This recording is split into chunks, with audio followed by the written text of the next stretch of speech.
वन्देऽहं श्रीगुरोः श्रीयुतपदकमलं श्रीगुरून् वैष्णवांश्च श्रीरूपं साग्रजातं सहगणरघुनाथान्वितं तं सजीवं साद्वैतं सावधूतं परिजनसहितं कृष्णचैतन्यदेवं श्रीराधाकृष्णपादान् सहगणललिता श्रीविशाखान्वितांश्च नमो विष्णुपादाय गौरप्रेष्ठाय भूतले श्रीमद्भक्तिप्रमादाय पुरी गोस्वामी नामिने गौराङ्गैकगतिव्रजाश्रितमतिर् श्रीगौरधामस्थिति साक्षात् श्रीकवितिर्कुशाङ्गविरतिर् दुःस्थो व्यथा निष्कृति श्रीरूपैकरति सनातनोन्नति श्रीजीवतेजस्तति श्रीसिद्धान्तसरस्वती विजयते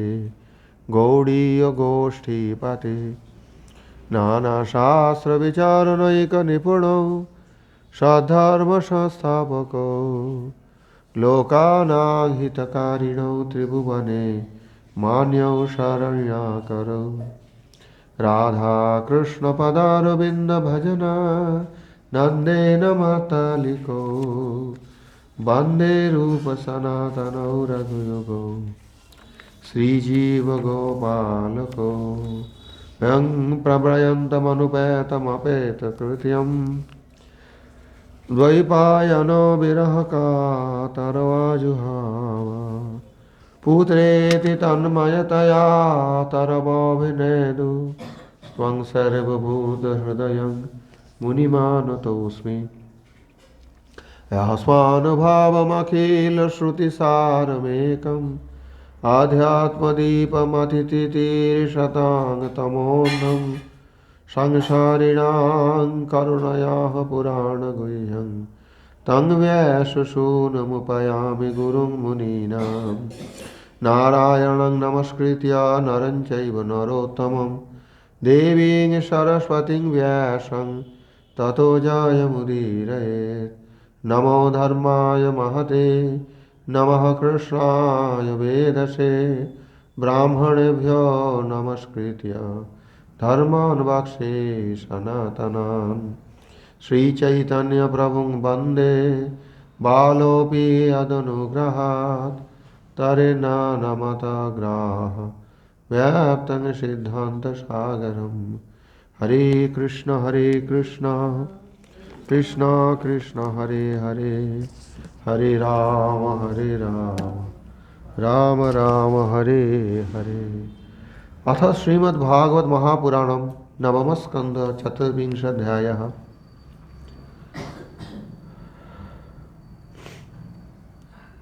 सप्तपञ्चाशत्तम श्लोकः। न यस्य जन्मनो हेतुः कर्मणो वा महीपते आत्ममायां विनेशस्य परस्य द्रष्टुरात्मनः।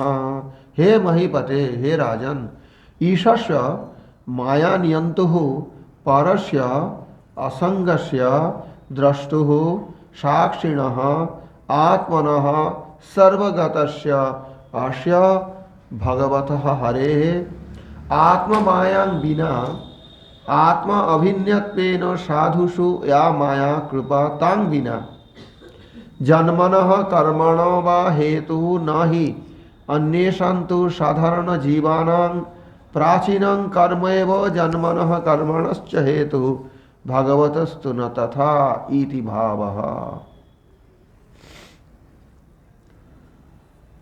हे राजन, बहुत जरूरी श्लोक है ये। सुखदेव महाराज कह रहे हैं भगवान क्यों अवतार लेते हैं, जन्म कर्म, इसका कारण क्या है। साधारण जीव जन्म लेते हैं अपने पूर्व कर्म भोगने के लिए, पूर्व कर्म अनुसार वासना, उसी वासना अनुसार कोई विशेष शरीर में विशेष प्रकार के शरीर धारण कर प्राचीनं कर्म एव जन्मनः कर्मणश्च हेतु जीवानां, साधारण जीवानां, साधारण जीवों के लिए अपने प्राचीन जो कर्म है, पूर्व जन्म के जो कर्म है, वो इस जन्म के जन्म और कर्म का हेतु है इस जीवन का। परंतु हे राजन, माया नियंता परतत्व एकमात्र दृष्टा सर्वभूत के आत्मस्वरूप भगवान श्रीहरि के जन्म कर्म आदि प्राकृत जीवों के प्राक्तन कर्म फल भोग जैसा नहीं है। पहली बात तो ये है, भगवान के जो जन्म कर्म है ये कर्म फल भोग के लिए नहीं है जैसे प्राकृत जीव कर रहे हैं, परंतु अपने से अभिन्न साधुओं के प्रति कृपा के अलावा और कुछ नहीं है। ये बहुत गुरुत्वपूर्ण है। जन्म कर्म का हेतु क्या है? अनुग्रहाय भक्तानाम। अपने से अभिन्न साधु मतलब एक न्याय है, उसमें कहते हैं तस्मिन तज्जने भेदाभावात। जब भगवान के हो जाता है भगवान जैसा हो, जैसा मतलब ये नहीं कि भगवान हो जाता है, लेकिन भगवान से अभिन्न बन जाते हैं। क्योंकि सौहृदय ऋषभदेव भगवान जब अपने पुत्रों को उपदेश किए हैं, हिंदी भोजन सभाई, हिंदी समझते हो सभी? आप समझते हो? तो समझने से हो जाएगा, बस बोलने से क्या मतलब है। तो ऋषभदेव भगवान जब अपने पुत्रों को उपदेश किए, सर्वप्रथम श्लोक में जो कहे थे उन्होंने, ब्रह्म सौख्यम त्वनंतम नायं देह देह भाजांग नृलोके कष्टान कामान अर्हते बीटभुजांगे तपो दिव्यंग पुत्र काजेन सत्वं शुद्धेद अस्मात् ब्रह्म सौख्यम त्वनंतम। ब्रह्म सौख्य हो जाता है। तो जब ब्रह्म के साथ सौख्य, सौख्य मतलब बंधुत्व, दोस्ती, तो दोस्ती हो जाता है, दोनों दोस्त जैसा एक ही हो जाता है, अभिन्न। अभिन्न आत्मा कहा जाता है ना, बहुत नजदीक दोस्त होते हैं तो अभिन्न आत्मा कहा जाता है। तो यहाँ पर सुखदेव जी ने जो शब्द प्रयोग किए हैं, आत्ममायां विनेशस्य, आत्ममाया के अलावा और ईश्वर का अवतार लेने के दूसरे कारण नहीं है। जन्म कर्म का कारण और कोई, आत्ममाया क्या है? श्रीधर स्वामी पद के अनुसार प्रभुपाद जी ने अनुवाद किए हैं। आत्ममाया होता है आत्मा अभिन्नत्वेन साधुषु या माया कृपा। अपने आत्मा से अभिन्न जो साधु है, जिनको भगवान अपना मानते हैं, साधुनां हृदय मयिहं, साधवो हृदय मयिहं साधुनां हृदयंतहं मदन्यत्य न जानन्ति न अहं तेभ्य मनागपि। इनको भगवान अपने से अभिन्न मानते हैं। और माया कृपा दम्भे च, तो अमर कोश के अनुसार माया शब्द की एक अर्थ कृपा भी है, कृपा। तो आत्ममाया मतलब आपने जो अभिन्न साधु है, अपने से अभिन्न साधु, उनके प्रति जो कृपा, उससे अलावा जो कोई कारण नहीं भगवान का अवतार लेने का। मैं तो पता है ये जो युग धर्म प्रवर्तन वगैरह, ये तो अंश से हो जाता है। साधारण दुष्ट दमन शिष्ट पालन, भगवान अगर किसी जीव को थोड़ा सा शक्ति संचार कर दे, वही कर लेंगे। स्वयं भगवान का आने की जरूरत नहीं पड़ती।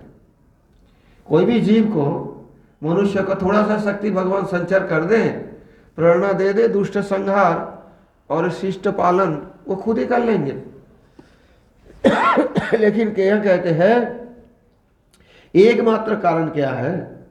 भगवान का जन्म कर्म, जो भगवान आविर्भाव होते हैं, जन्म लीला करते हैं, भिन्न भिन्न प्रकार की लीलाएं प्रदर्शन करते हैं संसार में, उसका एकमात्र कारण है आत्ममायां विनेशस्य, आत्ममायां बिना, अर्थात अपने प्यारे साधु जो उनसे अभिन्न आत्मा है, उनके प्रति कृपा के अलावा भगवान को अवतार लेने का और कोई कारण है नहीं। बस उन पर कृपा करने के लिए अवतार लेते हैं। साधारण सांसारिक जीव गीता का वो श्लोक का साधारण व्याख्यान करके कहते हैं, यदा यदा हि धर्मस्य ग्लानिर्भवति भारत अभ्युत्थानम् अधर्मस्य तदात्मानं सृजाम्यहम्। तो इसी का परित्राणाय साधूनां विनाशाय च दुष्कृतम्, इसी अर्थ से साधारण जनता, साधारण कोई परमार्थिक व्यक्ति भी ऐसे ही व्याख्यान करते हैं कि भगवान दुष्टों के दमन और शिष्टों के, साधुओं के पालन करने के लिए जब जब अधर्म के बढ़ावा होता है और धर्म की हानि होती है तो भगवान अवतार लेते हैं। लेकिन ये बात गौड़ीय संप्रदाय के आचार्य लोग स्वीकार नहीं किए हैं, ये उनका मुख्य कारण नहीं है। हाँ, जब भगवान आते हैं ये भी करके जाते हैं। जब आएंगे और उस समय युग धर्म प्रवर्तन करना है या दुष्ट दमन शिष्ट पालन करना है तो करके जाते हैं, लेकिन ये भगवान के आविर्भाव के हेतु नहीं है। अधर्म के बढ़ना और धर्म का ह्रास होना भगवान के आविर्भाव के कारण नहीं है। भगवान के आविर्भाव के एकमात्र कारण है अपने से अभिन्न जो भक्त है, साधु है, उन लोगों को प्रति कृपा करना। इसका आगे और वर्णन करेंगे, दसम स्कंद आ रहा है, उसमें तो पग पग पर भगवत लीला के वर्णन है हर श्लोक पर। अब विश्वनाथ चक्रवर्ती पद का टीका देखिए, ननु जीवस्य जन्म कर्मणर हेतु प्राचीनं कर्मैव स्यात् तस्य च हेतुर्माया श्री भगवतस्तु किं स्यात् इत्यतः न यस्य इति। क्योंकि यह प्रश्न आ जाता है पूर्व श्लोक में, जैसे कहते हैं ना, यदा यदा हि धर्मस्य ग्लानिर्भवति भारत यदा यदा हि धर्मस्य क्षयो वृद्धिश्च पाप्मनः। गीता के श्लोक है यदा यदा हि धर्मस्य ग्लानिर्भवति भारत। भागवत में कहते हैं यदा यदा हि धर्मस्य क्षय वृद्धिश्च पाप्मनः। तात्पर्य वही है, पाप की वृद्धि होती है, धर्म का क्षय होते हैं। तदा तो भगवान ईश्वर आत्मानं सृजते हरि। तो इसमें ये लग जाता है जैसे कोई जीव का अपने कर्म भोगना अपना कर्तव्य अवश्य है, इसलिए भगवान को भी यह कर्म करने के लिए जबरदस्ती अवतार लेना पड़ता। ऐसे ही लग रहा है ना कि जब जब धर्म की हानि हो और अधर्मों की वृद्धि हो तो भगवान का आना पड़ेगा। मतलब क्या, भगवान कर्मबद्ध हो गया, फिर कुछ उनको ये करना पड़ेगा। तो इसलिए पूर्व पक्ष आ जाता है। पूर्व पक्ष ये होता है, ये तो साधारण जीवों के लिए है। मेरा अगर कोई पूर्व पुण्य रहे, पूर्व जन्म की पुण्य रहे, तो मुझे वो पुण्य भोग के लिए जन्म लेना पड़ेगा, या पाप रहे पूर्व जन्म के तो पाप भोग के लिए भी जन्म लेना पड़ेगा। तो ये कारण तो मेरा पूर्व पाप पूर्व पुण्य है, और वो सारे माया जगत के पाप पुण्य हैं। परंतु तस्य च हेतुर्माया भगवतस्तु किं स्यात्। परंतु भगवान जो मायाधीश है उनके लिए ये क्या हो सकता है कारण? उनके लिए तो जन्म कर्म का कारण ये नहीं हो सकता है साधारण जीव जैसा। उनको तो पाप पुण्य भोगना भी नहीं है, कोई कर्तव्य बाकी रह गया उसको पूरा करने के लिए जन्म लेना है, ऐसा भी नहीं है। फिर उनका जन्म कर्म का हेतु क्या हो सकते हैं?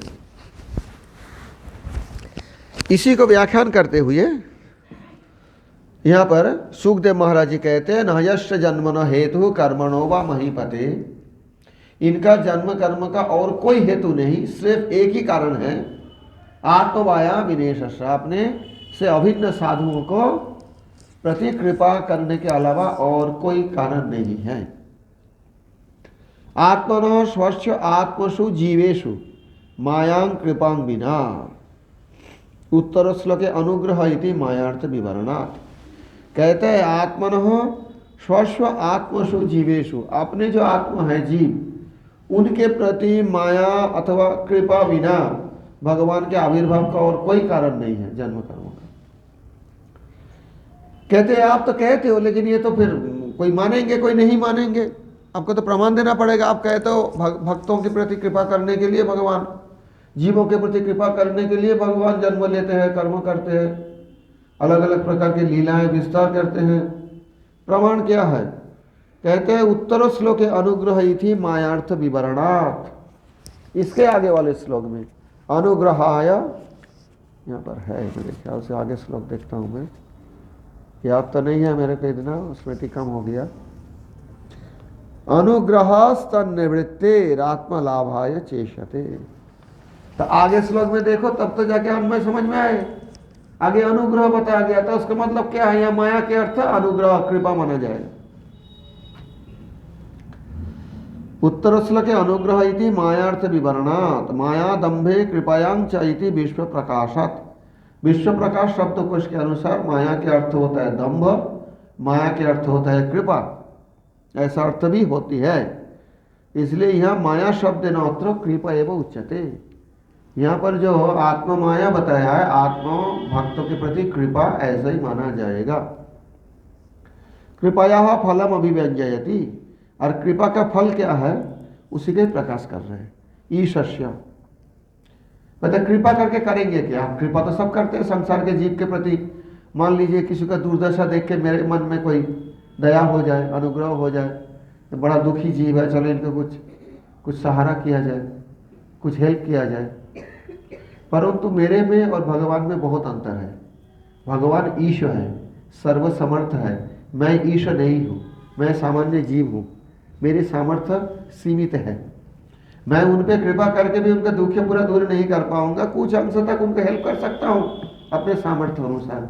इसलिए भगवान को यह बताया गया ईशस्य ईशस्य जन्म कर्मभ्यां दर्शिताभ्यां सर्वजीवोद्धर समर्थस्य, अर्थात जन्म एवं कर्म लीला के द्वारा भगवान ईश्वर दिखाते हैं कि मैं सभी जीव को उद्धार करने का सामर्थ्य रखता हूँ, जो कि और जीवों के पास है नहीं। मेरे पास वो शक्ति नहीं है। मैं किसी पे कृपा भी करूँ तो थोड़ा सा उनको सहारा कर सकता हूँ, इससे ज्यादा कुछ सामर्थ्य नहीं है।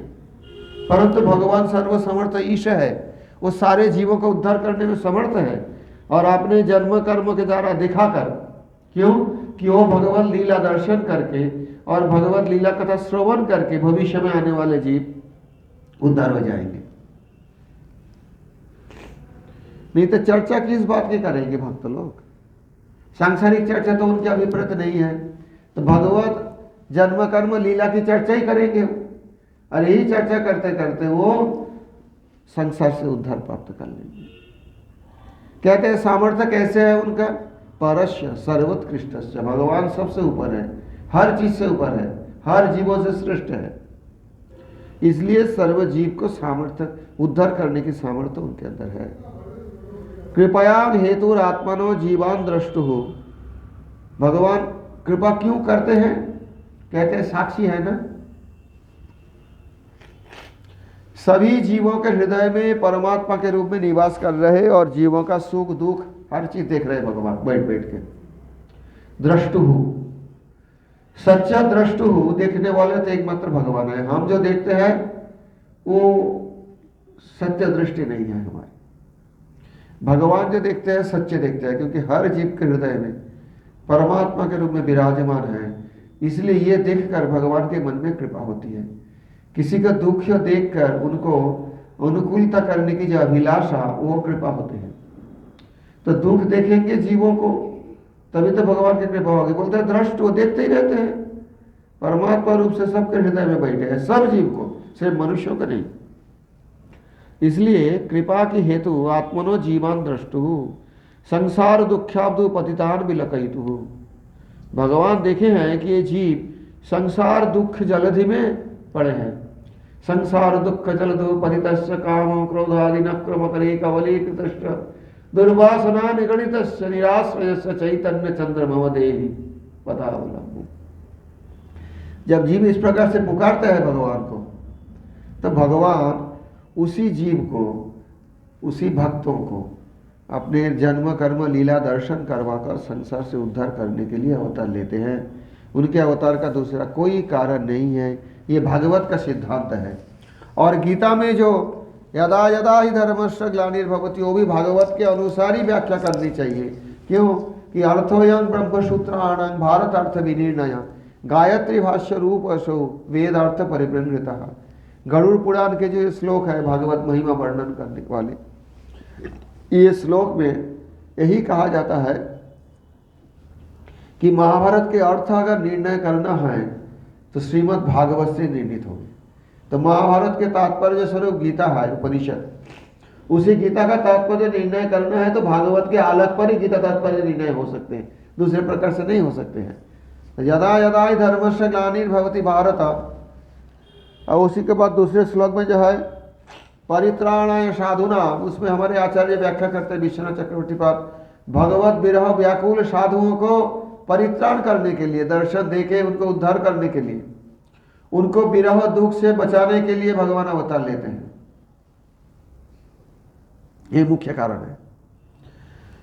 यन्मया चेष्टितं पुंसः स्थित्युत्पत्त्यप्ययाय हि अनुग्रहस्तन्निवृत्तेरात्मलाभाय चेष्यते।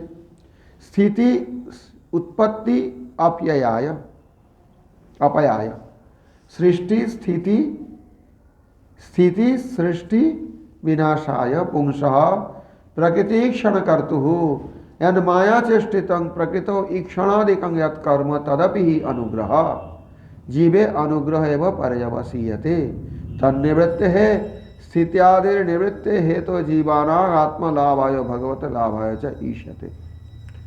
अब इसमें प्रश्न आ जाता है, पूर्व पक्ष आ जाता है, भगवान अगर इन जीव को माया में नहीं डालते, मम अयनिर्महद ब्रह्म तस्मिन् गर्भं ददाम्यहम संभव सर्वभूतानां ततो भवति भारत। गीता में भगवान कहते हैं ये जो प्रकृति है, प्रधान है, ये मेरा योनि स्वरूप है, मैं इसमें जीव रूप गर्भ का आधान करता हूँ, तब सारे प्रकार की जीवों का शरीर प्राप्त हुआ है। अगर ऐसा नहीं होता तो जीव का संसार दुख नहीं भोगना पड़ता। जीवों को संसार में डालने वाले तो भगवान ही है, परमात्मा ही है, फिर इसको दुख मिटाने के लिए क्या बात है, तो विरोध हो जाता है। तो इसी का समाधान करने के लिए शुकदेव जी 58 नंबर श्लोक में कह रहे हैं, ये देखो सृष्टि स्थिति और लय के लिए तीनों चीज होती है इस संसार में। कभी सृष्टि होती है, कभी कुछ दिन वो सृष्टि टिकते है और फिर बाद में प्रलय हो जाता है। इसलिए भगवान के आद्य पुरुषावतार कारुणार्णवशायी विष्णु के माया के प्रति दृष्टि संचार रूप जो प्रयास, क्योंकि कारुणार्णवशायी विष्णु जब माया के प्रति दृष्टिपात किए हैं, निगाह डाले हैं, तब जीव ये संसार में आए हैं। नहीं तो उनके शरीर में सुप्त उस समय पड़े हुए थे सब जीव, शरीर नहीं था, मन नहीं था, चित्त नहीं था, फिर दुख भोग भी नहीं था, ऐसे ही सोते रहे थे, फिर भी तो ठीक था। यह क्यों भगवान भेजे हैं? कहते हैं वो भी जीव के प्रति अनुग्रह है। सुखदेव जी कहते हैं वो भी जीवों के प्रति अनुग्रह ही है, क्योंकि वहां तो सोए हुए थे भगवान के शरीर में, रंध्र एक एक रोम कुंभ में लाखों लाख ब्रह्मांड प्रवेश कर जाता है। ऐसे जो भगवान है वो जीवों को क्यों भेजे हैं इस माया में, क्यों आधार किए हैं? तो कहते हैं जीवों के प्रति अनुग्रह। क्यों? इस प्रकार की चेष्टा जन्म मृत्यु निवृत्ति और भगवत प्राप्ति के हेतु कहा जाता है। क्योंकि अगर जीव का ये संसार में जन्म नहीं हो, मृत्यु नहीं हो, संसार तुम में परेशान होकर हरिभजन नहीं करे, तो कभी भी भगवत प्राप्ति नहीं हो पाएगा। सोते रहने से क्या होता है? मजे में क्या, कुछ भी नहीं, ना आनंद है ना दुख है। सोए हुए है तो दुख के आनंद क्या, कुछ भी नहीं। तो इसलिए भगवान यहाँ भेज दिए है, इस संसार में जन्म ले, कर्म करे, फिर मरे, फिर जन्म ले और अंततः गत्वा भगवत प्राप्ति कर ले। जन्म मृत्यु की निवृत्ति हो जाए, मोक्ष और भगवत प्राप्ति। क्योंकि इसमें दो प्रकार की जीव स्थिति हमारे आचार्यों ने स्वीकार किया है। किसी किसी वैष्णव आचार्य ने मोक्ष नाम के अलग कोई वस्तु को स्वीकार किया ही नहीं। कहते हैं मोक्षम विष्णु लाभ। विशेष रूप से मध्वाचार्य ये निर्विशेष ब्रह्म लीन फिर बिल्कुल स्वीकार नहीं किया, बोले होता नहीं है, लीन तो जीव होगा भी नहीं कभी। मोक्ष होता है भगवान के चरण कमल लाभ करना, प्राप्त करना, बस मोक्षम विष्णु लाभ। लेकिन हमारे पूर्वाचार्य ने जीव गोस्वामी जी आदि कहते हैं नहीं, वो भी एक पद्धति है। कोई अगर ऐसा मोक्ष चाहते हैं कि मैं जन्म मृत्यु के चक्कर से मुक्त होकर ब्रह्म ज्योति में जाके एकदम सोते रहूं अनंत काल तक, तो वो भी भगवान दे देते हैं, शास्त्र में है। पूरा पूरी अस्वीकार नहीं किया हमारे आचार्यों ने। श्रील माधव देखो, माधव गौड़ीय है, माधव नहीं है, तो माधव से गौड़ियों का कुछ अंतर है, जब तो माधव गौड़िया है, नहीं तो माधव ही हो जाते। माधव संप्रदाय में यद्यपि ये ब्रह्मलीन आदि मुक्ति का कोई स्वीकार है ही नहीं, परंतु माधव गौड़ीय संप्रदाय में इनका भी एक प्रकार मुक्ति रूप से स्वीकार किया गया, लेकिन ये पूरा मुक्ति नहीं है। मुक्ति हित्वा अन्यथा रूपम स्वरूपेण व्यवस्थित ही, अन्यथा रूप त्याग करके अपने स्वरूप में स्थित होना मुक्ति है। इसमें क्या होता है, ये जो ब्रह्मलीन होता है, लीन तो होता नहीं है, वहां जाके अपने परिचय खो के सोते रहते हैं अनंत काल तक। उसको हम लोग स्पिरिचुअल सुइसाइड कहते हैं। माधव गौड़ीय वही बात है, स्वरूप व्यवस्थित नहीं होंगे कभी। हाँ, मध्वाचार्य जी कहते हैं स्वरूपगत शरीर है हर जीव का, उसी में स्थित होना यही मोक्ष है। और भागवत में भी वही कहते हैं स्वरूप है न व्यवस्थिति। तो कृष्णदास, रामदास, सिंहदास, नारायण दास, जैसे भी स्वरूप जिनका जो है, कोई नारायण दास बने हैं क्या उनको मुक्ति नहीं हुई? वो भी मुक्ति हो गई। कोई नृसिंहदास बने हैं क्या मुक्ति नहीं हुई? कृष्ण शब्द का प्रयोग रूप गोस्वामी जी कहते हैं इसलिए किया कि जब कृष्ण के अंदर सभी आ जाते हैं, तो इसलिए कृष्णदास कहने के मतलब ये सब इंक्लूडेड है। इसमें कहते हैं एक न्याय है, अर्थात 1000 रुपया कहने से 100 रुपये भी उसके अंदर आ जाता है। तो कृष्णदास कहने से नृसिंहदास भी उनमें इंक्लूडेड होते हैं, रामदास भी उनमें इंक्लूडेड हो जाते हैं, उसके अंदर नारायण दास भी उसके अंदर ही आ जाता है, इसलिए कृष्णदास का प्रयोग ज्यादा किया गया गौड़ीय संप्रदाय में। लेकिन ये नहीं है कि हम कहते हैं सभी जीव एकमात्र कृष्ण भजन ही करेंगे तभी मुक्ति होगी और एकमात्र कृष्ण के पास जाएंगे तभी मुक्ति होगी, ये बात नहीं है। कोई भगवान श्री रामचंद्र की भक्ति करे और भगवान के पास पहुंच जाए तो भी तो मुक्त है ना। कोई भगवान नृसिंह की भजन करके भगवान नृसिंह की दास बने वो भी तो मुक्त है ना। तो इसमें सब आ जाता है। 1000 कहने से उसमें 100 भी आता है, 50 भी आता है, 500 भी आता है, एक न्याय है। तो उसी न्याय से हमारे पूर्वाचार्य ने कृष्णदास शब्द का प्रयोग किया है। इसमें कोई कोई भ्रम करते हैं, मूर्खता बस, कि फिर रामदास होने से रामचंद्र भगवान की भजन करने से मुक्ति नहीं होगी, ये बात बेकार बात है, ऐसी बात नहीं है। मुक्ति हित्वा अन्यथा रूपम स्वरूपेण व्यवस्थिति। आप जड़बद्ध दशा में हम जो अन्यथा रूप धारण करके है, अन्यथा रूप मतलब जो हमारा रूप नहीं है असली, हम जो कुछ देखता है मैं नहीं हूं। जब शीशा में अपने स्वरूप भी देखता हूं ये मैं नहीं हूं।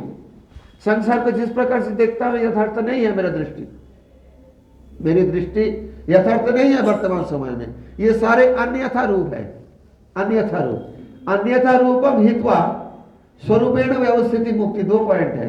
तो जो लोग ब्रह्म ज्योति में जाकर निराकार साधन करो, ज्योति स्वरूप ब्रह्म के ध्यान करो, ज्योति स्वरूप ब्रह्म में जाकर अपने सूद भूत खो के पड़े रहते अनंत काल तक, वहां से निकल नहीं पाएंगे, तो उनका अन्यथा रूप तो त्याग हो गया। अन्यथा रूप नहीं है, वो सांसारिक मोह में नहीं है और न ही उनका संसार में जन्म मृत्यु होने वाले हैं, परंतु वो स्वरूप में व्यवस्थित नहीं हो पाया, इसलिए उनकी मुक्ति हम आधा मुक्ति कहते हैं, संपूर्ण मुक्ति नहीं है। अपने स्वरूप में अवस्थित नहीं हो पाया, और नृसिंहदास नहीं बना, और रामदास नहीं बन पाया, और कृष्णदास नहीं बन पाया, तो कैसे मुक्ति हुआ? भागवत में तो मुक्ति का संज्ञा ही बताया है, मुक्ति हित अन्यथा रूपम स्वरूपेण व्यवस्थिति। तो इसलिए उसको कहीं कहीं स्पिरिचुअल सुइसाइड कहा जाता है। सुइसाइड मतलब वहां से निकलेगा भी नहीं कभी, संसार में जन्म लेना, नरक जाना फिर भी अच्छा है, नरक बांछा है तो वो साजू जो नालो है, चैतन्य चरितामृत में है। क्यों कि नरक जाने पर भी किसी ना किसी जन्म में मनुष्य शरीर मिलेगा, नरक तो बराबर के लिए नहीं है, अनंत काल के लिए नहीं है। नरक से आकर फिर जन्म लेंगे, कभी ना कभी भजन करके भगवत प्राप्ति की संभावना रहती है, अपने स्वरूप में स्थित होने की संभावना रहती है। परंतु वो ब्रह्म ज्योति में चले गए तो उनका तो कभी जन्म मरण होगा भी नहीं, वहां भी नहीं पहुंचेगा, भगवान के दास भी नहीं बनेगा। इसलिए साजुज्य सुनीते भक्तेर হয় लज्जा घृणा भय, नरक वांछाए तबु साजुज्य नाला। इसी कारण से साजुज्य सुनते ही भक्तों का लज्जा घृणा भय होती है। नरक मांगते हैं फिर भी साजुज्य नहीं लेते हैं, क्योंकि वहां जाके करना क्या आया हमें, वो तो सुइसाइड हो गया। अरे संसार में दुख है सुख है, भोगते रहो। सुइसाइड करना तो निंदनीय है, आत्महत्या नहीं करना चाहिए। तो पारमार्थिक आत्महत्या कहा जाता है ब्रह्म ज्योति में जाना, क्योंकि उसमें फिर उनके आगे जाकर भगवत दास बनने की संभावना न जाने अनंत काल के लिए रुद्ध हो जाता है।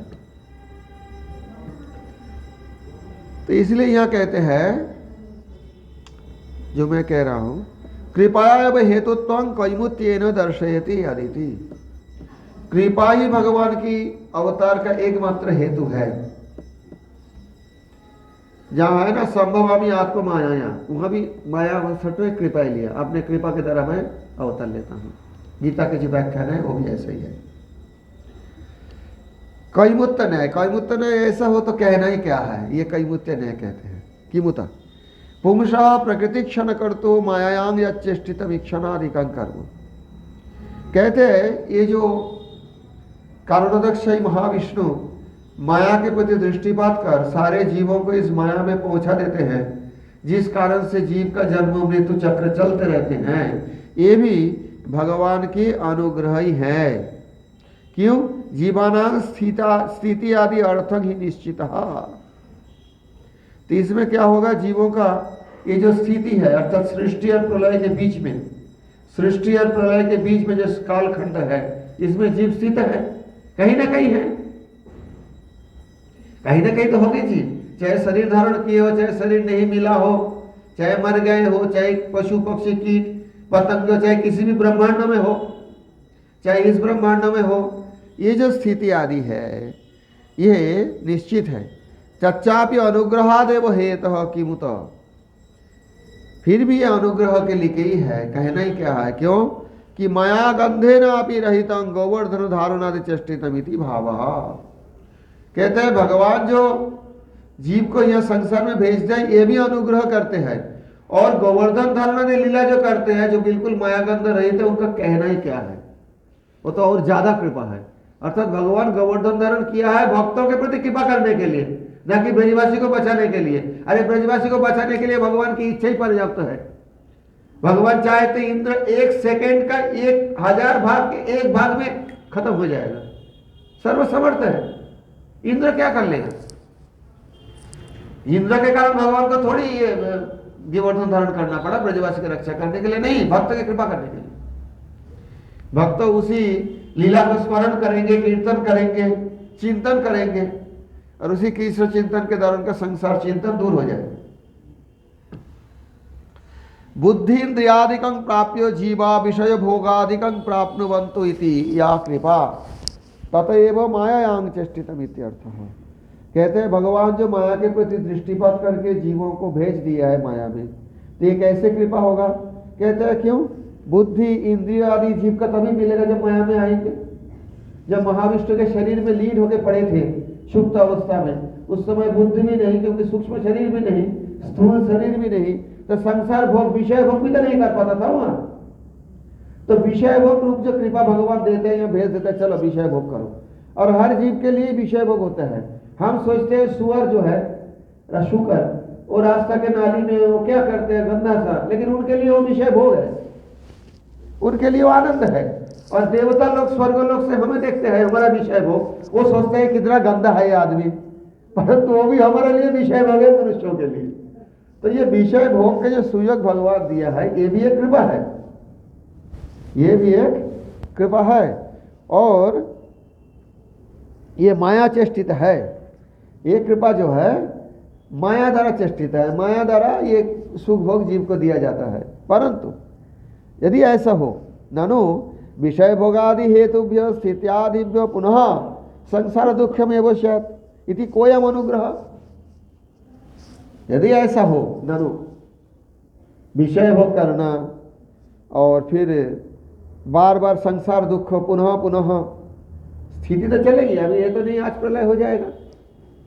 मैं जब ये सृष्टि के प्रारंभ में भगवान माया के प्रति दृष्टिपात किया तब यहाँ पर आया हूँ इस संसार में, इस जड़ संसार में, अभी भी भटक रहा हूँ।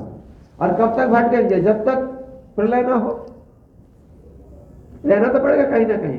तो ये जो पुनः पुनः ये विषय भोग के चक्कर में पुनः पुनः संसार दुख में वो बार बार संसार दुख को प्राप्त कर रहे जीव, ये कौन सा अनुग्रह है? ये कैसा अनुग्रह है? अगर ऐसी पूर्व पक्ष हो तो यदि ऐसा बोला जाए, तन निवृत्ते अनुग्रह तन निवृत्तेर आत्मलाभाय चिष्यते। इसी श्लोक के दूसरे भाग में सुखदेव जी कहते हैं अनुग्रह तन निवृत्तेर, अर्थात तन निवृत्ते तेषां स्थित्यादीनां भक्ति ज्ञान वैराग्य निवृत्तेरात्मने भगवतो यो लाभ तदर्थं च ईष्यते। कहते हैं जब संसार दुख निवृत्ति होने के लिए भी तो यहाँ आना जरूरी है, नहीं तो कैसे भगवान के दास बनेंगे? महाविष्णु के शरीर में तो सुप्त अवस्था में सब जीव पड़ा हुआ था, क्या दास बन पाया? नहीं बन पाया। जब यहाँ आएंगे, यहाँ बार बार संसार दुख पुनरपि जननं पुनरपि मरणं पुनरपि जननी जठरे शयनं, ऐसा दुख भोग करते करते भक्ति ज्ञान वैराग्य आदि जो निवृत्ति होगी, भक्ति ज्ञान वैराग्य आदि जो निवृत्ति मार्ग है, उससे क्या होगा? भक्ति ज्ञान वैराग्य द्वारा जन्म मरण निवृत्त हो जाएगा। और आत्मलाभाय चेष्यते, जीव को जो भगवत लाभ भगवत प्राप्ति वो हो पाएगा। तो क्या अनुग्रह नहीं है? ये भी तो अनुग्रह ही है। अगर यह नहीं आते, भक्ति ज्ञान वैराग्य के द्वारा आत्मलाभ के लिए प्रयत्न नहीं करते, भगवत प्राप्ति के लिए प्रयत्न नहीं करते, तो कैसे क्या होता? बुद्धि इंद्रियादिकं बिना भक्ति ज्ञानादि अपि न सिद्ध्यति जीवमात्रेषु कृपैव हेतु। अगर बुद्धि इंद्रियों नहीं रहे तो भक्ति मार्ग में भी कैसे चलेंगे और ज्ञान मार्ग में भी कैसे चलेंगे? आप बताओ। तो ये भी तो जरूरी है। तो बुद्धि आदि इंद्रिय आदि, बुद्धि जो है वो सूक्ष्म शरीर में है अंतःकरण, और इंद्रिय आदि स्थूल शरीर में है। ये तो जरूरी है जीव के लिए, इसलिए भगवान जो जीव के भेजे हैं ये भी कृपा है। और इससे भी अधिक कृपा है जब भगवान स्वयं अवतार लेकर गोवर्धन धारण आदि लीला करके भक्तों को चिंतन की अवकाश प्रदान करते हैं। जीव मात्र से कृपैव हेतु, और ये नहीं है सिर्फ भक्तों को ही कृपा करते हैं, हर जीव के प्रति भगवान की कृपा है कि जीवों को ये संसार में भेजे हैं। माया संसार में बुद्धि इंद्रिय युक्त एक शरीर प्रदान किए हैं। जीवे मात्रेषु यदुक्तं बुद्धिन्द्रिय मनः प्राणान जनानाम असृजत प्रभु मात्रार्थंच भवार्थंच आत्मने कल्पनाय च। ये दसम स्कंद की आगे 87वां अध्याय में कहते हैं, एक श्लोक है, आप कोटेशन किया है, प्रमाण किया है, न बुद्धि इंद्रिय मौन प्राण ईश्वर जीव के भोग के लिए, कर्मानुष्ठान के लिए, परलोक में जाके सुख भोग के लिए, और कल्पना निवृत्ति अकल्पना मतलब मुक्ति के लिए ये सृष्टि किया। अर्थात बुद्धि इंद्रिय मौन प्राण आदि क्यों भगवान सृष्टि किए? चार कारण है। संसार भोग करेंगे, कर्म करेंगे, शुभ कर्म करके स्वर्गलोक जाएंगे, वह भोग करेंगे, अथवा मुक्ति प्राप्त करेंगे, सभी उनके अनुग्रह है। मात्रार्थंच भावार्थंच आत्मने कल्पनाय च। मात्रा तो होता है विषय, यह मात्रा, शब्द तन मात्रा, स्पर्श तन मात्रा, इसका अनुभव करने के लिए इंद्रिय का आवश्यकता है। कर्ण के द्वारा हम शब्द तन मात्रा को अनुभव करेंगे, नेत्र के द्वारा रूप तन मात्रा का अनुभव करेंगे, त्वचा के द्वारा स्पर्श तन मात्रा का अनुभव करेंगे। मात्रार्थंच और भवार्थंच, बार बार जन्म लेने के लिए भी, कर्मानुष्ठान करने के लिए भी, परलोक में भोग के लिए भी आत्मने अकल्पनाया, और भगवान के प्रति जो कल्पना निवृत्ति अकल्पना मतलब मुक्ति के लिए भगवान बुद्धि इंद्रिय मन प्राण को सृष्टि किए हैं। एक मंदिर खुलेगा जी? खुल गया? अक्षौहिणीनांग पतिभिरसुरे नृपलांछनहि भुवो आक्राम्यमाणाया अभराय कृतोद्यमः। नृपलांछनहि राजोचित लक्षण युक्त ही असुरहि चैत्यादिभिः अक्षौहिणीनां, अक्षौहिणी संख्यानां सेनानां पतिभिः आक्राम्यमानायाः अवरुद्धाया भुवः अभाराय भार परिहाराय कृतोद्यमः कृतः उद्यम अवतार रूप येन सह अवततार इत्यर्थः। राजा के लक्षण धारण करी, वास्तव में राजा के गुण नहीं है इनके अंदर, दुष्ट राजा, राजोचित लक्षण युक्त असुरगण भी अक्षौहिणी सेनाध्यक्ष गण कर्तिक अवरुद्धा इस पृथ्वी के भार अपरदन करने के लिए भगवान इस प्रकार उद्यम किए हैं। तो भगवान श्री कृष्ण का जन्म कर्म के हेतु स्पष्ट है, क्योंकि साधक के लिए और सिद्ध भक्तेषु अपि कृपैव दृश्यते इत्यर्थः। कहते हैं संसार के भार हरण, संसार के भार कौन है? वो असुर है जो राज चिन्ह धारण करके प्रजाओं को शोषण कर रहा था। राज चिन्ह तो धारण किया है, देखने में राजा लगता है, लेकिन राजोचित गुण उनके अंदर है नहीं, वो प्रजाओं को पीड़न कर रहे हैं, शोषण कर रहे हैं। ऐसी जो संसार के भार है, इस भार का हरण करने के लिए ये जो असुर गण है, इनको संसार से दूर करने के लिए, इसका भार अपरदन करने लिए, और एक एक असुर राजा के पास, मतलब असुर प्रकृति राजा के पास अक्षौहिणी सेनाध्यक्ष है, बड़े बड़े सेनाध्यक्ष हैं जिनके पास अक्षौहिणी सेना है। ये सेना भी पृथ्वी के लिए भार है। इस भार को अपनोदन करने के लिए, हटाने के लिए भगवान इस प्रकार उद्यम किए हैं। श्री कृष्ण तु जन्म कर्मण हेतु स्पष्ट में वो पृथिव्यां पृथ्वीस्थ जनेषु साधक सिद्ध भक्तेषु अपि कृपैव दृश्यते। कहते हैं भगवान श्री कृष्ण के जन्म कर्म का जो कारण है, ये स्पष्टतः ही साधक और सिद्ध भक्तगण के प्रति कृपा ही दिखा जाता है। क्यों? अक्षौहिणी नाम इति सप्तभी, यहाँ से शुरू करके 7 श्लोक तक, ये अगले दिन हम चर्चा करेंगे, 7 श्लोक तक इसकी वर्णन किए हैं। ये संसार के भार हरण और असुर का वध भी संसार हरण रूपी कृपा है। क्यों कि जिन असुर का भगवान वध करते हैं उसको कम से कम ब्रह्म ज्योति में भेज देते हैं। किसी किसी को तो वैकुंठ भी भेज दिए हैं, आकासुर आदि को। तो उनके प्रति ये भी तो कृपा ही है, जन्म मरण तो मिट गए उनको। तो भक्ति विनोद ठाकुर इसलिए प्रार्थना किया है, गोपीनाथ आमी की दोषे दोषी, असुर सकल पाइलो चरण विनोद थाकिलो बसी।